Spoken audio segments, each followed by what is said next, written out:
Hare Krishna, Krishna Krishna, Hare Hare, Hare Rama, Rama Rama, Hare Hare.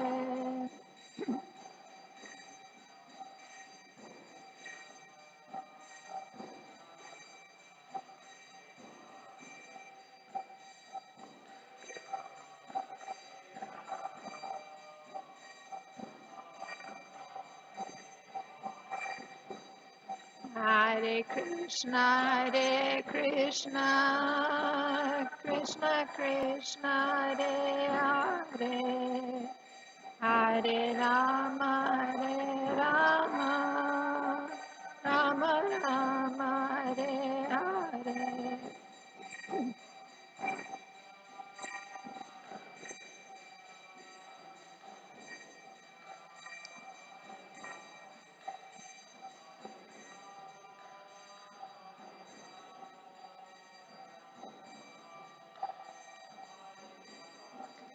Hare Krishna,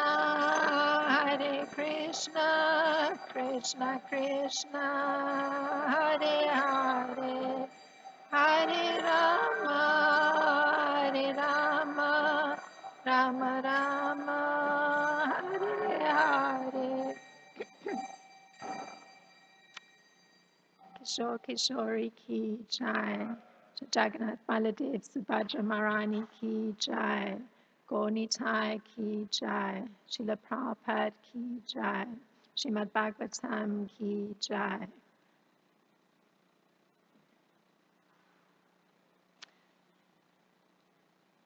Om Namo Bhagavate Vasudevaya.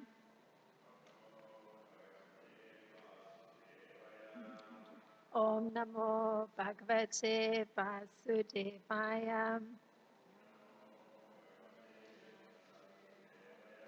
Om Namo Bhagavate Vasudevaya.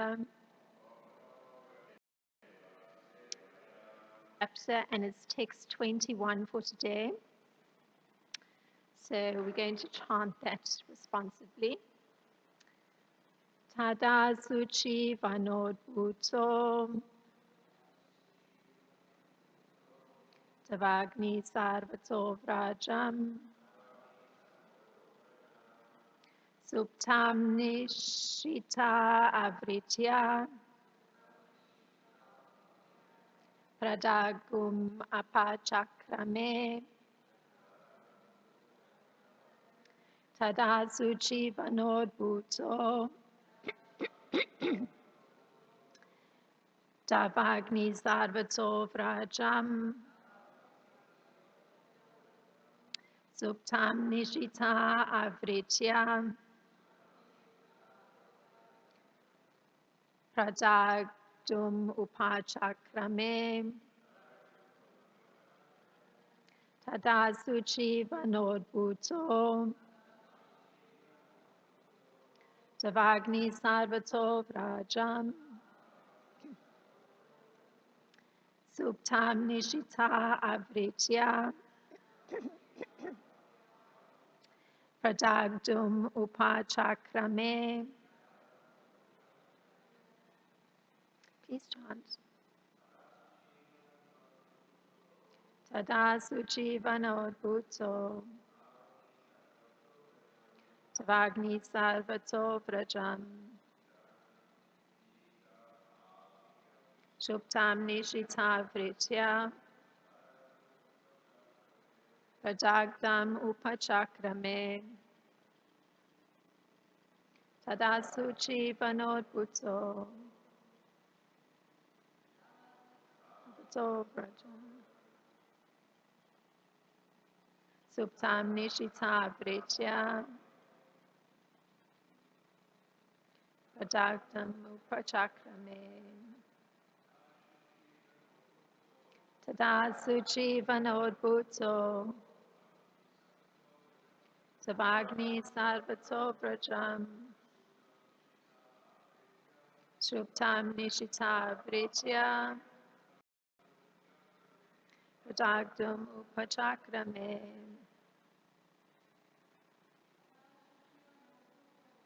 Tadasuchi vanodbhuto. Tavagni sarvato vrajam. Jita avritya. Pradagdum upachakrame. And the word for word. Tada. Then. Suchi. Of the summer. Vana. In the forest. Uduta. Assisting. Dava Agni. A conflagration. Sarvata. On all sides. Vrajam. The people of Vrindavan. Suptam. Sleeping. Nishite. In the middle of the night. Avritya. Surrounding. Pradagdam. To burn. Upachakrame. Began. So the translation for text 21 is as follows. During the night, while all the people in Vrindavan were asleep, a great fire blazed up within the dry summer forest. The fire surrounded the inhabitants of Vraja on all sides and began to scorch them. In the purport by the disciples of Srila Prabhupada. Srila Sanatana Goswami and Srila Vishwanath Chakravarti Thakur have commented that perhaps a loyal friend of Kaliya had assumed the form of a forest fire to avenge his friend, or perhaps the forest fire was manifest by a demon.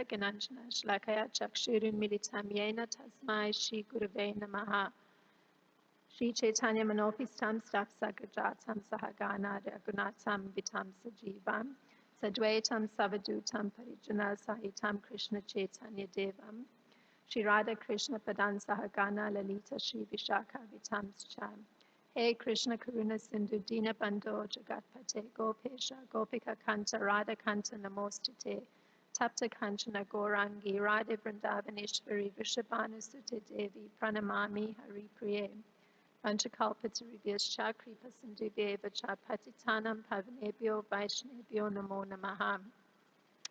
Namo Vishnu Padaya Krishna Prasaya Bhutale Srimati Ramapada Swami Iti Namine Namo Vishnu Padaya Krishna Prasaya Bhutale Srimati Bhaktivedanta Swami Iti Namine Namaste Saraswati Deve Gauravani Pracharine Nirvishesha Sunyavadi Paschatya Deshatarine. Jai Shri Krishna Chaitanya Nitananda Shri Advaita Gare Hare.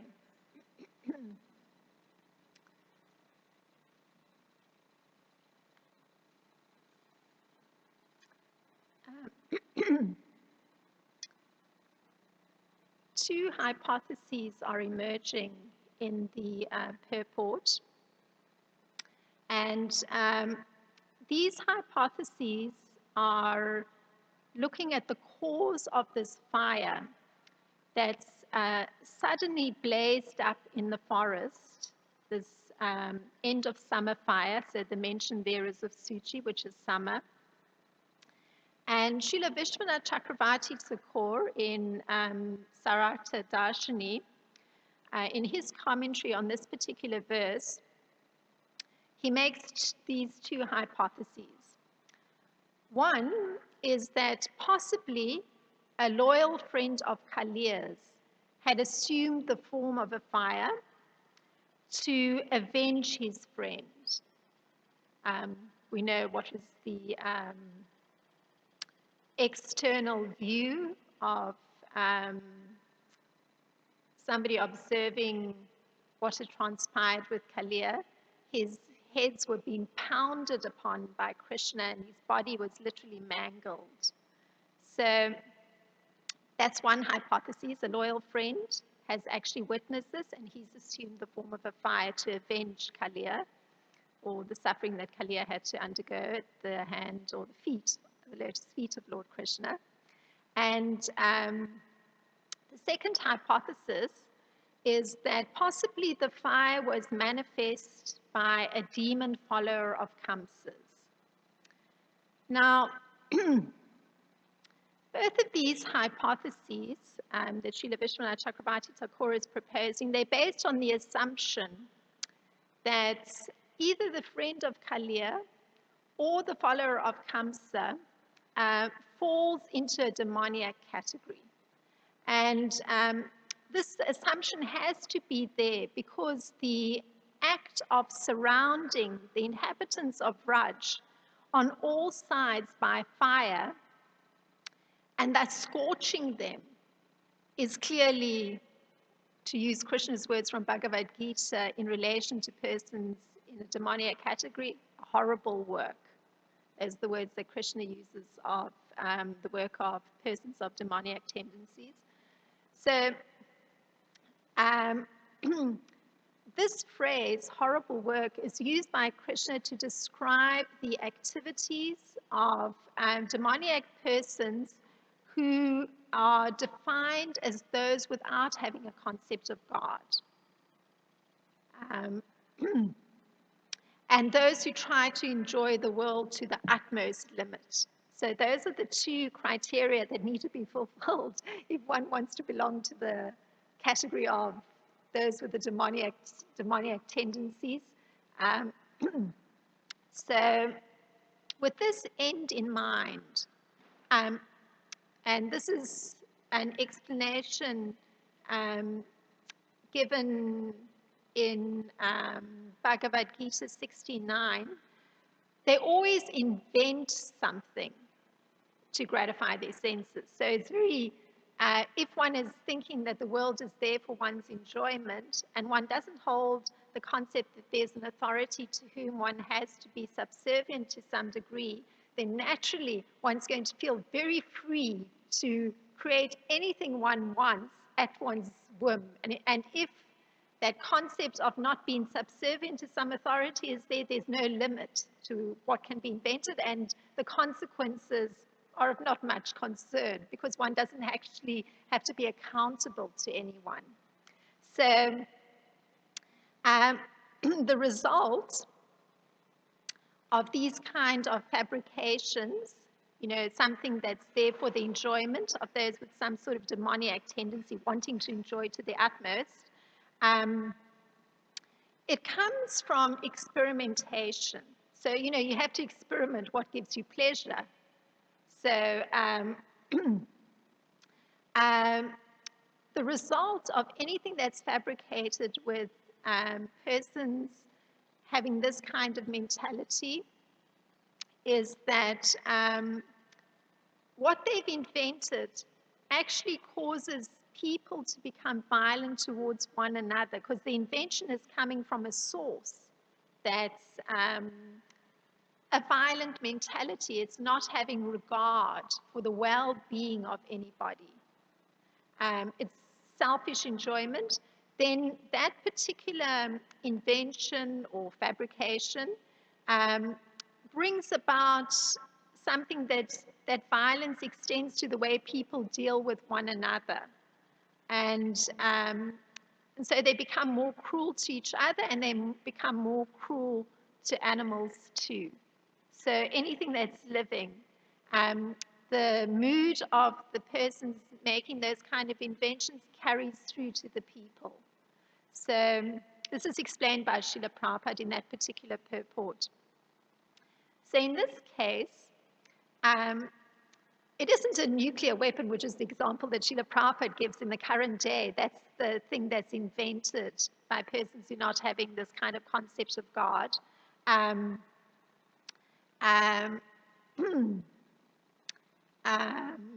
But rather, there's the active principle of burning. It's still operating even in this scenario. It's interesting that the like nuclear weapons, they're working with, I guess, a kind of contained fire. And that's the current invention in a godless society. So in this particular situation, still it's the active principle of burning. So the hypothesis is that probably some godless entity had either assumed the form of a fire or had somehow created this fire that was surrounding the, all the people of Braja who were lying on the banks of the river of Yamuna. So this active principle of burning is still there because there's the heat and light of combustion. And of course, the combusting materials in this case are the dry forest, the, I guess, end of summer forest. Just like very soon, it's the end of summer here, and we're going to see that all the leaves are going to start wilting and falling. So there's a lot of dry material. So it lends itself well to the usage of this kind of means of causing harm. So, and this is the description here, quoting, "A great fire blazed up." Now, the idea of a loyal friend of Kaliya's having assumed the form of a fire, it immediately brings to mind there was an Abhichara ritual that was performed by Sudakshana. And this is explained by Lord Shiva to him, how he should do this particular ritual. Because what he wanted to do was to slay his father's killer. So his father was the king, and the head of his father, recognizable only by the earrings thrown at the city gates, was a death he wanted to avenge. So Lord Shiva told him, perform this particular ritual. And the fire that comes from this particular sacrifice, it can be directed only towards somebody who's inimical to Brahminical culture. So Lord Shiva informed him of this, but Sudakshana, the killer of Sudakshana's father was Lord Krishna. So naturally, Lord Krishna is a protector of Brahminical culture. So he couldn't really actually be targeted by this ritual. But Lord Shiva knew that this was the proper ritual to be performed in order to be able to target a particular entity. But Lord Shiva, being highly intelligent, he knew that in this particular case, demoniac tendencies, thinking godlessly doesn't think, oh, here's the Supreme Personality of Godhead, I can't possibly be thinking to annihilate him. Godless person doesn't think that. So Lord Shiva was intending that Sudakshana himself should perish. So there's a description of the particularly fiery demon that emerged from that fire. So I'm bringing this up because it brings it to mind, because there's this hypothesis, oh, is Kaliya's, is there some sort of fiery demon that's brought about this fire? So here's a description of this fiery demon that was the result of this ritual performed by Sudakshana under Lord Shiva's instructions. And this is from Srimad Bhagavatam in the same canto, but the 66th chapter, in the 32nd verse. So here's the description of this fiery demon. Thereupon the fire arose up out of the altar pit. The fiery creature's beard and tuft of hair were like molten copper, and his eyes emitted blazing hot cinders. His face looked most frightful, with its fangs and terrible arched and furrowed brows. He licked the corners of his mouth with his tongue, and the demon shook his flaming trident. And it carries on the description. So it's not a far-fetched hypothesis. We see it's perfectly possible. So further description of this particular fiery demon. On legs as tall as palm trees, the monster raced towards Svarka in the company of ghostly spirits, shaking the ground and burning the world in all directions. So that's the description of one fiery demon. So the description describes the feelings of the residents of Dvarka, because naturally they're witnessing this. It's extremely frightening. As tall as a palm tree, a fiery demon. And the eyes are sending out hot cinders. So Seeing the approach of the fiery demon created by the Abhichara ritual, the residents of Dwarka were all struck with fear like animals terrified by a forest fire. So, very natural response. Now, there's another example of an entity and fire, because we're looking at these hypotheses that have been raised. The demons and the demigods, they were churning the ocean of milk, and they were working to obtain nectar using the Mandara mountain as a churning rod in the ocean of milk. So this is on a very grand scale. And they were using Vasuki, the serpent, as a churning rope. Yes. Now, here's the description of Vasuki. So again, the idea of demon and fire, in this case, just an entity who has a fiery disposition and how it affects those that are coming in contact with him. So here's the description. This is from Srimad Bhagavatam in the 8th canto in the 7th chapter. Vasuki had thousands of eyes and mouths. From his mouths, he breathed blazing fire, which affected the demons headed by Polama, Kaliya, Bali, and Livala. Thus, the demons who appeared like sarala trees burnt by a forest fire gradually became powerless. And carrying on a little bit further, because this is this whole visual of demons and fire and how it plays itself out. Because the demigods were also affected by the blazing breath of Vasuki, their bodily luster diminished, and their garments, garlands, weapons, and faces were blackened by smoke. However, by the grace of the Supreme Personality of Godhead, so here's how their distress got diminished. Clouds appeared on the sea, pouring torrents of rain, and breezes blew, carrying particles of water from the sea waves to give the demigods relief. So in this particular case, one may recall that there was a conflict because, who should take the head of the serpent and who should take the tail of the serpent. So initially Krishna had grabbed the head and all the demigods followed suit, but the demons, because of this natural qualified, they should be the ones who take the head. It was much more lowly to take the tail. So naturally the demigods happily took the tail because it's much more dangerous to be grasping the head of a serpent. So the demons turned out to be in the front line of the fire of Vasuki when they were doing the churning. So actually the demons were suffering much more greatly. But nevertheless, because it was on such a grand scale, that smoke was also blackening the demigods that were at the tail of the serpent. So, and this is, of course, a demon with thousands of eyes and mouths.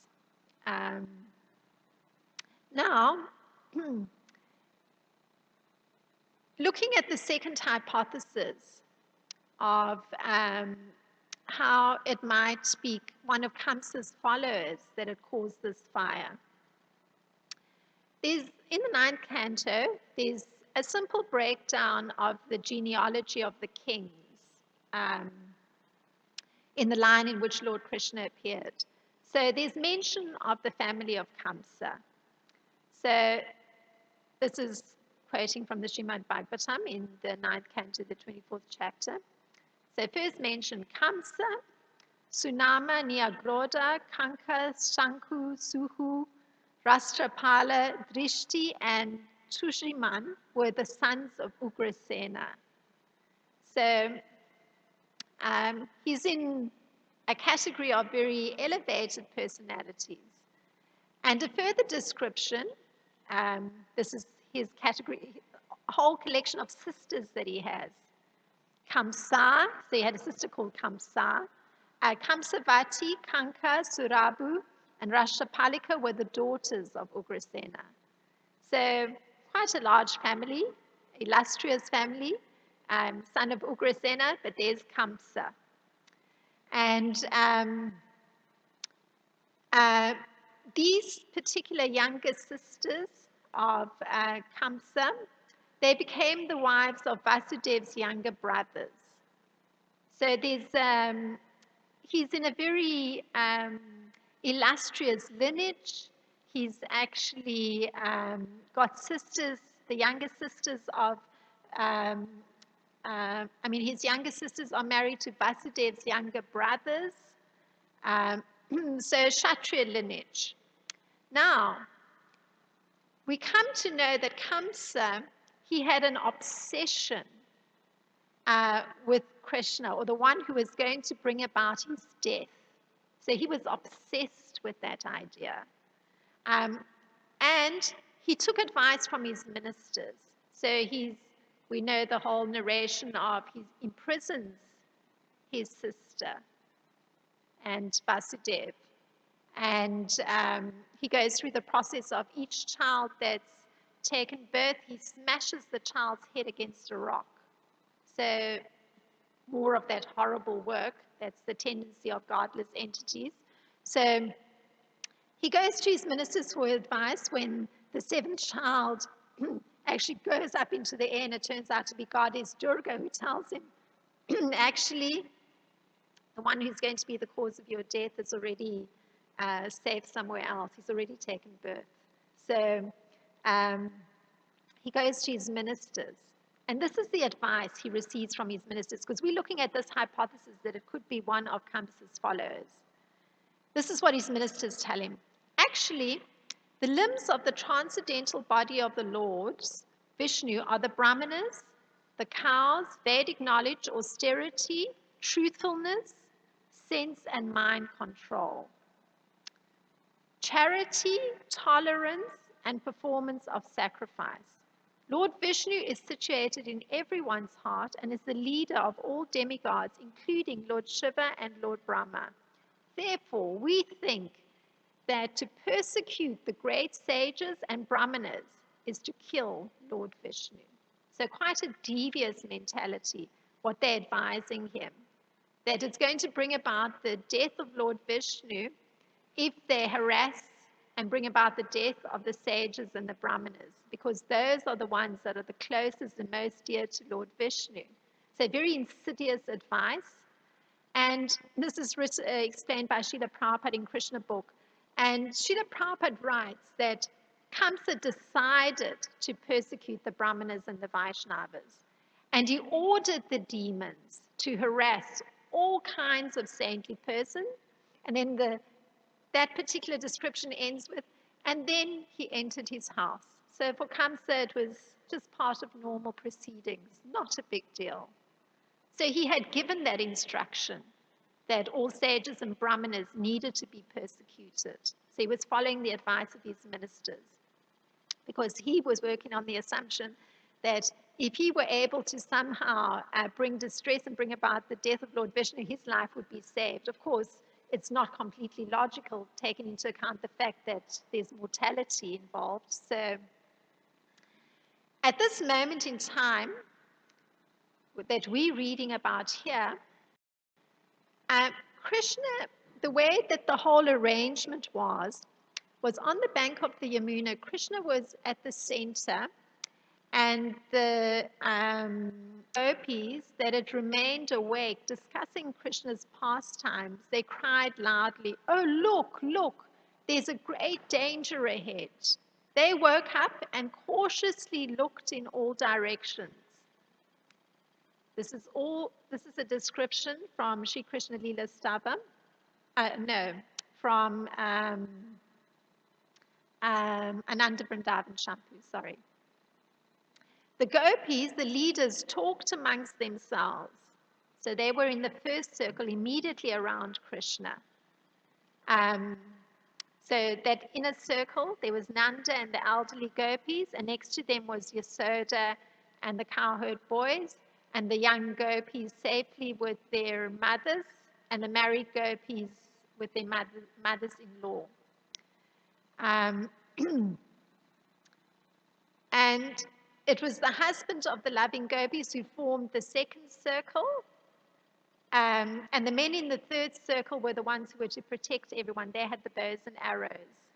And of course, the cows were then in the fourth circle. So that was the arrangement. And then finally, in the fifth circle, on the extreme perimeter, were the chivalrous soldiers.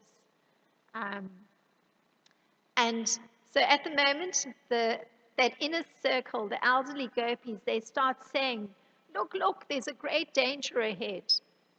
And now these worried gopis, they look towards Krishna and they say, these are their words. The nails of his feet are more worshipable than millions of our lives. Let there be no danger to him. And Krishna responds. Judging from their frightened glances, Krishna understands, and he looks at them with great love and he assures them in a very grave voice. He says, fear not, fear not. So this is how Krishna responds, seeing these very agitated faces. Now, if one returns to the earlier hypothesis, or these two hypotheses, the people that were present there, they also began to speculate as to what this impending calamity was. So this is what they were hypothesizing. Is Kaliya seeking revenge and racing along the path by the lake? So this is one of their hypotheses. Is this the possibility? And that this is their second one, their second hypothesis. Or is it a group of wild elephants charging madly due to intoxication from playing in a mountain pool? So these are their hypotheses, very simple. But then, there has to be resolution. What is it actually? And so somebody announces, so we don't know in which circle it is, but suddenly a voice comes. This is recorded in Ananda Vrindavan Champu. A loud voice mixed with pain shouts out, hey, look, come on, there's no way out. So surrounding them is a huge forest fire about to devour them. And so the cry is fire, fire. So the reality becomes clear. If the hypothesis of one of Kamsa's demoniac followers manifesting as fire, as per Srila Vishwanath Chakravarti Thakur was the case, then one could say, naturally, this is influenced by passion and ignorance, with the desire to create enmity to saintly persons. So, obviously it's quite ignorant act. And the effect, if it were to have been one of those followers of Kamsa performing this kind of act, the result or the consequence for those followers is that they reduce the duration of their own life. So actually, what it means, if it were to have been a follower of Kamsa who was perpetuating this kind of great fire that suddenly became a reality, then that follower would be ultimately meeting his own death. So his life is dramatically shortened if he were to have performed such an act. Srila Prabhupada explains this in Krishna book. And the reason for this is that an offense at the lotus feet of the devotees and the brahmanas is a greater offense than that committed at the lotus feet of the Supreme Personality of Godhead. And this is the consequence. One's duration of life is dramatically shortened.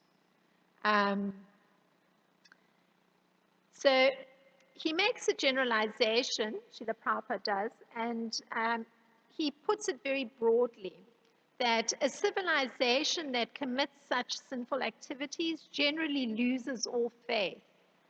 So it's a very severe consequence. This idea that actually faith in the Supreme Personality of Godhead diminishes if the civilization is permitting the performance of such offenses towards Vaishnavas and saintly persons. And in fact, the entire civilization, the consequence for the entire civilization is that there comes to be very deep trouble and misery. So this consequence is also highlighted by Lord Krishna because he describes in Bhagavad Gita 69, he says, following such conclusions, meaning the godlessness, the demoniac who are lost to themselves and who have no intelligence engaged in unbeneficial, horrible works meant to destroy the world. So I can read that too. Etam drishtim ivastabhya nastatmano lipe budayan prabhavanti igra karmana shayaya jagano hitaha. So here the fire is created for the destruction of the Vraj community. And currently, going back to Srila Prabhupada, looking at civilization, the consequence for the current civilization, atomic weapons are there to create chaos. So this is very interesting. Just yesterday, I guess nothing is without a reason. I happen to hear that there's a huge hurricane. So it's the fifth one in the time of the current president's tenure. So this particular hurricane is heading towards Barbados, and then it's meant to also come into the USA. So in some meeting discussing how to deal with this hurricane and it possibly hitting the United States, this was the proposition given by our president, that a nuclear weapon should be released into the eye of the storm. This was going to, it's kind of demoniac thinking. You're going to combat a natural occurrence with a nuclear weapon. So what's the consequence of that? I mean, it brings about destruction. There's going to be all kinds of fallout over a huge area of the United States that's nuclear. So now it's not just the devastation of the hurricane, which might have been perhaps, houses being knocked down or, I don't know, rivers flooding, persons having to lose homes. It would be that now there's nuclear reactivity that can go on for generations that's suddenly been dropped all over the United States. But he seriously proposed this. So these are kind of horrible works. Apparently it's thunderstruck everybody else present in this meeting. But yeah. So now, Lord Krishna is the destroyer of all anguish. And there's a prayer connected to this way. Please be satisfied with me, O swallower of the forest fire, O destroyer of anguish for your devotees. So that's the connection. Krishna is going to destroy the anguish. And even going back to the residents of Dwarka, when they saw that initial fiery demon that I described, as tall as palm trees, coming, they cried out also to the Supreme Personality of Godhead, who at that time was actually playing chess. And he was playing dice, I should say dice, in the royal court. And they said to him, save us, Lord of the three worlds, from the fire burning up the city. And it's a very different response to our current leader. And in this, just as in this situation we're going to hear very soon, the residents also immediately look towards Krishna. And Krishna, in that situation with that huge fiery demon coming, he said, do not fear, I shall protect you. And his response, when he sees their agitation and that the men are disturbed, is very calming. I will protect you, don't fear. And Srila Prabhupada puts it this way: to a devotee who's engaged in Krishna consciousness, the Lord is very kind. And that's Bhagavad Gita 1857. So um, it means that these tremendous difficulties that may be there, even something so threatening as possibly the loss of one's life unexpectedly, um, it's all part of the progress towards coming to the transcendental abode. So that's the kindness of Krishna. And in the progression, one needs to be looking towards him for protection. So those were some thoughts on this particular short section. So if there are any comments, questions, ideas?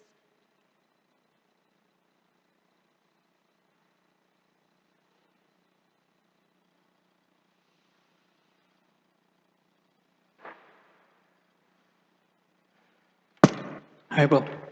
Thank you so much, Mataji, for this well-prepared presentation. Just a small clarification question, I may have missed it, but why was it that the residents of Vrindavan didn't go back home after the Kaliya? Why did they sleep by the bank of the Yamuna? Did you explain this, or I may have missed it? I think it was mentioned here that the reason given was actually wanting to be with Krishna. So they, and in fact, there's a whole description in Ananda Vrindavan Champu that actually there were so many loving glances being exchanged with Krishna, and there's a whole section that deals with the sidelong glances between Krishna and Srimati Radharani. So it was certainly to be present with Krishna at that time. And it's interesting because they were actually suffering from hunger and thirst after the whole episode of observing the huge duel between Kaliya and Krishna. But that was their reason.